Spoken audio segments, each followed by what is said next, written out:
Night Soil by Roland E. Cowden. Book copyright 2016 by Roland E. Cowden. This reading performance copyright 2017 by Roland E. Cowden. Anathema. This book is dedicated to the burning in hell for all eternity of those who did not believe in me, those who put obstacles in my way, and to those who without provocation of any kind attempted to do me or my loved ones harm. To those who, you know who you are, may you burn in hell for all eternity. Lacknowledgements. The dystopia of publishers and agents. Dedication. To all the unknown greats. Night Soil by Roland E. Cowden. Introduction. Sometimes it's hard to tell the living from the dead. A pet cemetery over its low stone walls throws the sounds of spades digging up dirt. Eerie music bleeds from the boombox brought by one of the grave diggers, seeps out beneath the dark of the storm cloud night, and crawls towards the raucous technocumbia pouring out of the nearby restaurant.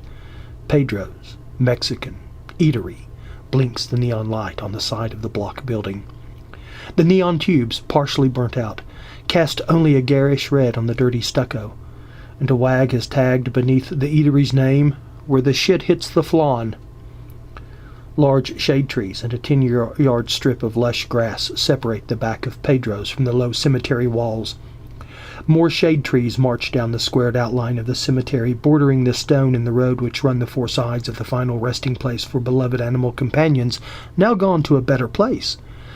Given the expensive markers, tombstones, and even occasional mausoleum dotting the cemetery landscape, the affluence of the bereaved who have purchased the funereal amenities of the Kittycombs Pets Rest and Crematorium, and the lavishness of their affection, it is difficult to imagine these deceased upon departure ever again finding themselves in a better place. It's not unusual for Pedro's customers, when they glimpse at the cemetery on entering or leaving the restaurant, to point at it and joke that it's no wonder Pedro's can offer its meat in 3 specials. Sometimes they joke that Pedro's probably employs grave robbers who keep the pet rest so busy supplying cheap protein that Kittycombs keeps using the same pet caskets over and over. No one knows that the man who owns Pedro's also owns Kittycombs. The sounds of digging stop.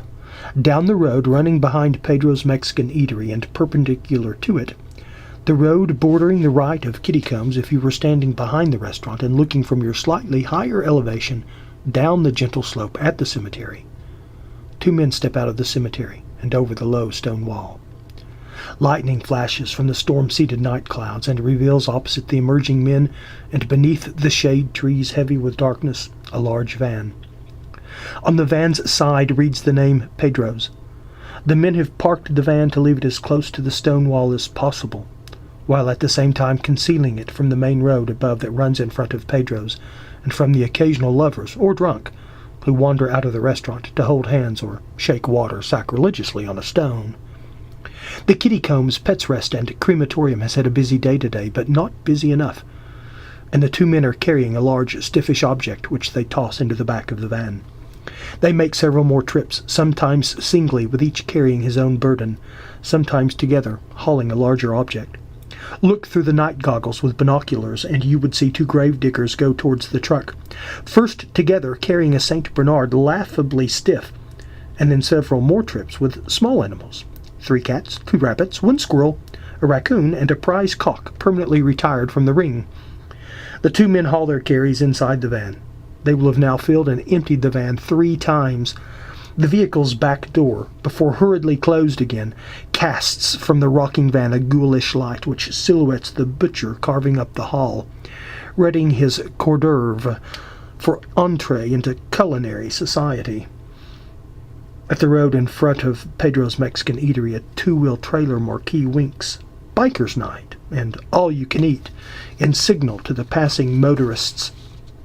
A ragged-clothed hirsute man, hairier than a bear, stands on the other side of the road across from Pedro's flashing marquee, holding up an oversized sign, and from time to time taking a few moments to spray himself and the air around him with an old-fashioned perfume bottle with a squeeze mister. Anyone traveling more than 15 miles per hour is not able to decipher the small poster board print, but Pedro's customers going in can make it out just fine. The sign reads, "If you can read this sign, then the end times may be closer than they appear."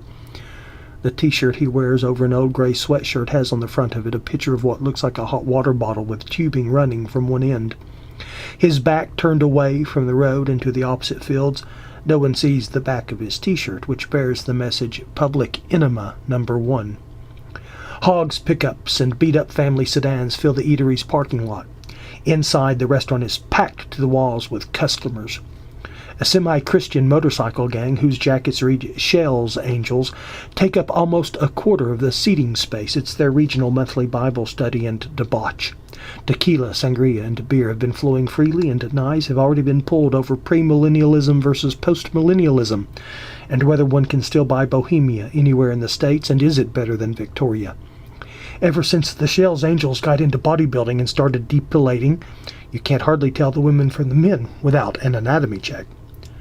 The eatery's mostly male clientele tend to run to big, fat, and hairy, while its women customers, outside the heavily muscled Shell's Angels biker chicks, lean towards anemic, thin, chronically fatigued, and uninspired by the cuisine, sticking to iced tea and Coca-Cola. The men, however, are piling it away, eating so fast and hard that the restaurant's window unit air conditioners can't keep up with the rise in temperature from the body heat. The skillet-hot plates of food tumbling out of the kitchen, and the humidity outside denoting the coming storm. That wet heat known only in the South is clinging like a hareskin shirt. 100% cotton tees stick to backs, jeans to chair seats. Couples pull away from each other so that their arms won't stick to each other. Sweat rolls down the chow-downers' faces, climbs up their hair follicles. Beads in their beards drips from their noses unnoticed into their refried beans and the very popular ubiquitous plates of chili con carne, the nature of which carne unspecified. The decor is cheap plastic with dime store sombreros and maracas glued to the veneer paneling, and the only flowers in the place are artificial and look as if they may have known an earlier resting place down back behind the stone wall. The pulse and throb of the technocumbia accentuates the heat of the stifling air, beating down on the lesser cacophony of shouted talk and argument, scrape and clatter of cheap cutlery on substantial plates, occasional crash of dishes or a bang from the kitchen. All this noise whirled and mixed by the currents of air pouring out of the window units, which almost render the clamor into a solid. Sound bursts out the opened doors of the restaurant like automatic gunfire, disturbing the mists and vapors rising up out of the cemetery ground lying closest to the eatery, attacking the quiet of the further cemetery environs, turned back finally at the wall of eerie music which, undulating out of the grave robber's boombox, seems to make its own atmosphere from a long-play song, the title of which the robbers have not caught. One of them has tried to bring in a different station, but this is the only song he can tune in tonight, and they are not happy enough in their work to give themselves over to silence and the strains carrying across the dead lawn from the eatery. Strong scent permeates the restaurant.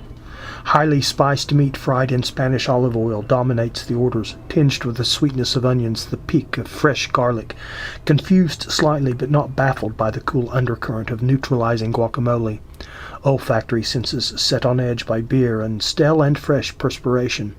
The washed, the unwashed, and the hopelessly washed, mingling their stinks of dollar store soap and smell-good lotion, underarm musk and greasy hair into the concoction. The scent of women's perfumes, hairsprays, freshly applied powders and cosmetics, laundered apparel, and that sweet fragrance, seemingly natural to all but the most diseased of women, cannot begin to touch the stench. A dirty, ill-hung door invites to the narrow one-seater toilet, which in the dim light of the restaurant appears eminently undesirable. Toilet paper, no longer connected to the loose roll which sits atop its metal roller cylinder, drapes in multiple folds over the toilet seat, whose waters, murky enough to hide the Loch Ness monster, and obviously concealing from clear view some monstrous solid objects amidst the depths, have risen perilously close to the top lip of the porcelain, so high that a sitter could conceivably do his or her business and douche at the same time. This door to the eatery's one toilet is not half closed, but it's hardly open for business, and it would be a kindness to all to close the door permanently and lock it. No one faults the food. The food is delicious. No one ever faults the food at Pedro's. The waiters and waitresses cannot get the food quickly enough out of the kitchen and onto the tables to satisfy Pedro's customers. The all-you-can-eat meal deal offering the chili con carne with its mystery meat has proven very popular tonight, and Pedro's owner would not have offered it had he remembered that this was the night for the Regional Shells Angels monthly Bible study and meeting. Reservations are not something that you make at Pedro's, however, and the date had escaped him.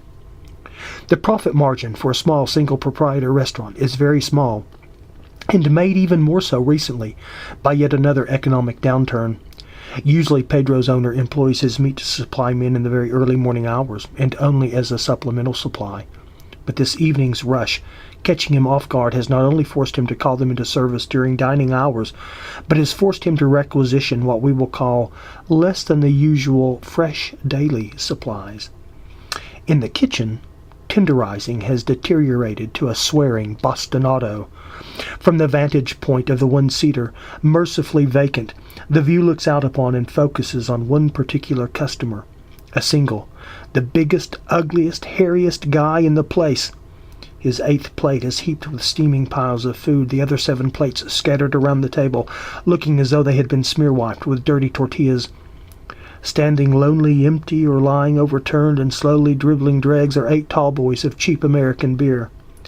Apart from his size, the most distinctive thing about him is a huge ring in the forefinger of his right hand, a ring gaudy and huge like that of a Super Bowl winner, and he's certainly big enough to have played pro ball.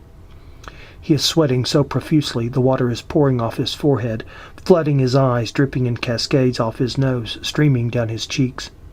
His shirt shows dark sweat sops all along the neck, at the line of the sternum, and under the arms. His crotch is darkening with perspiration stains, and a narrow, wet vertical strip unpleasantly states to the unwary diner behind him the announcement of his butt crack. His face is showing signs of strain as his fork arm slowly grinds to a circular halt like a Ferris wheel whose power has been shut down. Growls and grunts of bodily protest begin to percolate deep within him, picking up speed until even over the technocumbia the other diners start to notice something, and he sounds like an electric percolator on speed and about to blow. His body begins to visibly vibrate. The vibrating grows to a shaking, and the shaking graduates to a violence like a rag doll being shaken by a pit bull with rabies. Stun gun force flatulence erupts from behind him, then concentrates in gathered pitch to the whistling howl of a dry sirocco that blows before the shifting of the wet, marshy winds. Suddenly he lunges up, trying to rise out of his tight, uncomfortable chair, which grips his hips and rises up with him. Pedro's one-size-fits-all chair, big enough to accommodate about 1.5 of the big man's buttocks.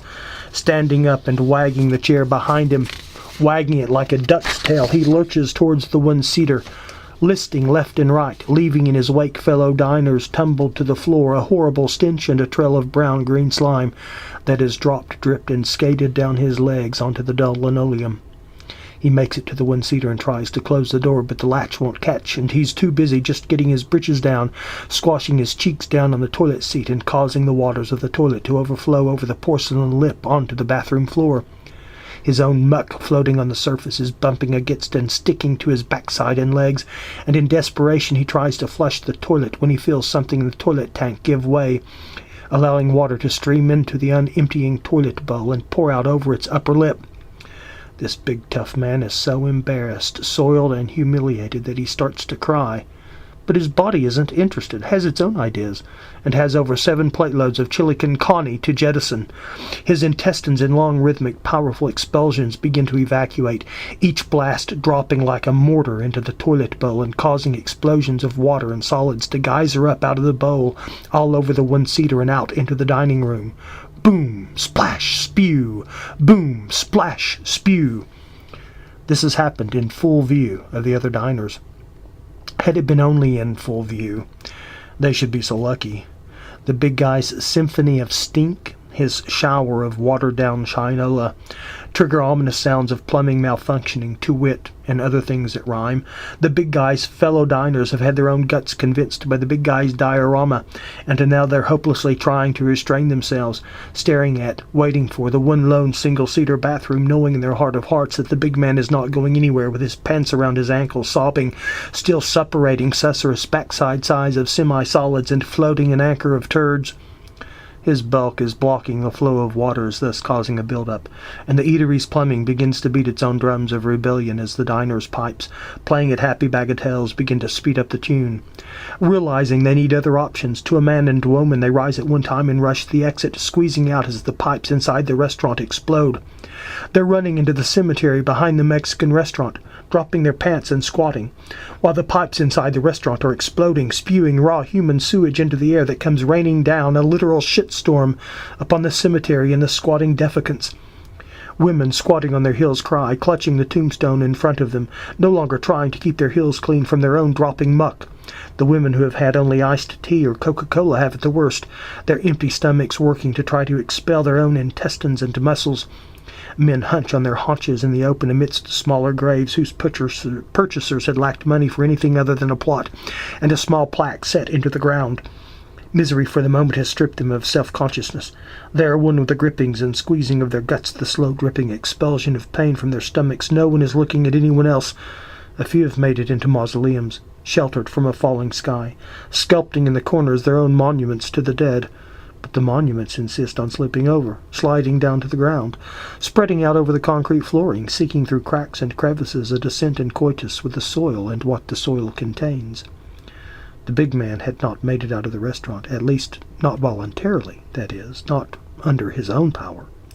As the cemetery slowly empties, one man, one of the last to recover well enough to leave, on one knee, a hand resting on a grave marker, has his peripheral vision snagged by something not 5 feet away to his left. Night has grown darker, thicker, more veiled, but the man thinks he has seen a glint of gold, of jewelry. Cupidity stirs him, brings him to his feet. He staggers hunched over to avoid any more mess, and the better to see the ground, he sees the ring. It appears to be lying in a small pool of excrement. The gold moves, light glints. He looks more closely. The ring is on the big man's hand, which is lying in the nastiness. The hand is severed, and it's twitching. Now the cemetery is empty. The last man has fled, ringless. The dark intensifies. The rain begins to fall. The rain first falls lightly. It does not fall gently. Nature holds no gentleness. The rain falls sparsely, as though testing the waters, so to speak. The rain then begins to change, to fall with force, pounding the human dirt, pounding the sewage into a gelatinous, all-covering muck, pounding it deep, deep into the graveyard, into the graves, churning a chaos of death and disease, birthing the night soil. And you may continue reading Night Soil by Roland E. Cowden by going to Amazon Kindle and purchasing the e-edition for $3.99. Night Soil by Roland E. Cowden, available at Amazon Kindle for $3.99. Thank you for listening.